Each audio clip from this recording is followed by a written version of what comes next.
Yo, what's going on? This is Streetwise. I'm your host, Matthew McReynolds, here for your Streetwise tip of the day.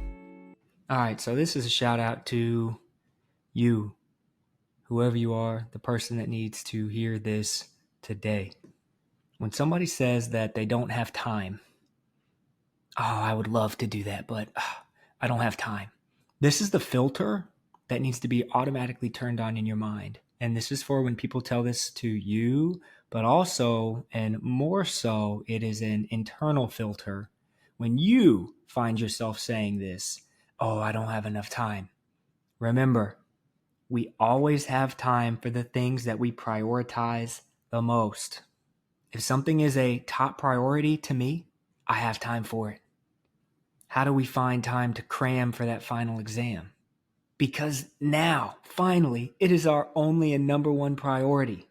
We no longer care about anything else because that exam is pertinent. It's pressing. It's tomorrow and I haven't studied. And if I fail, I'll have to drop out. I'll have to withdraw. I'll have to retake the class. I gotta cram.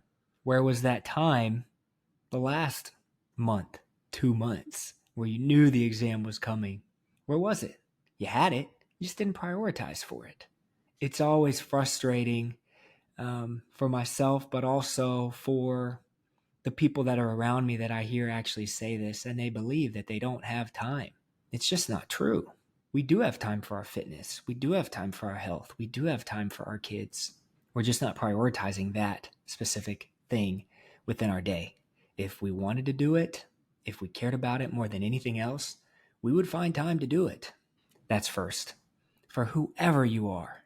And I'm going to just put a little side note on there. Usually this stuff is directed straight from my heart. These are things that I am personally convicted on.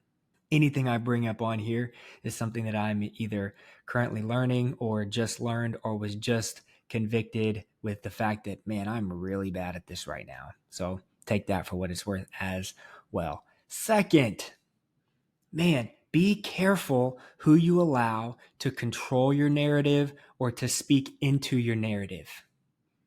Now, we all need accountability and we all need people around us that hold us accountable. What I'm talking about is different. Sometimes we're going to tell people our goals, our dreams, our deepest, innermost vulnerabilities. And sometimes the way that people respond is not conducive to protecting our innermost dreams, our own inner narrative. And the sad part about it, it's usually the people that are closest to us that have the most power in this category. And it's usually like the subtle nuances. Like for me, I might tell somebody a big exciting thing that happened in the day, or an idea, or a problem solve. And they might hit me with a, meh, that's cool, man. No interest. Or are you sure that's where you want to go? You know it'd be much easier if you did it different. Why do you feel the need to do it like that? Don't you think that it would just be better if you ... We need accountability. We need a team around us, people around us who love and care about us, but we have to protect our narrative. We have to protect the vision that we have. A mentor once told me to be careful who you tell your dreams to. Be careful who you tell your goals to.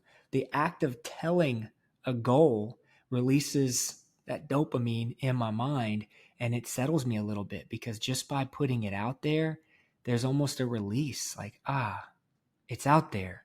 It's real, when it's not yet. Your hunger and your ambition can fade. Be careful who you tell your dreams to. Be careful who you allow to speak into your narrative. And then next, be careful of the narratives that you create for other people. I find myself in rooms and in situations where I'm sitting there and critiquing myself based on how I think another person is thinking about me right now. When I really break it down, that person is probably not thinking about me. I am not on that person's mind, but I'm so worried about being judged or perceived a certain type of way that it affects my entire demeanor and it can affect my entire day and how I lead my team. This one's tough. I don't really have a solve for this. This is me speaking out of my chest, speaking out of my heart. Be careful of the narratives that we create for other people. Well, there you have it, folks. That is your Streetwise tip of the day. Stay humble, stay hungry, stay streetwise. Peace.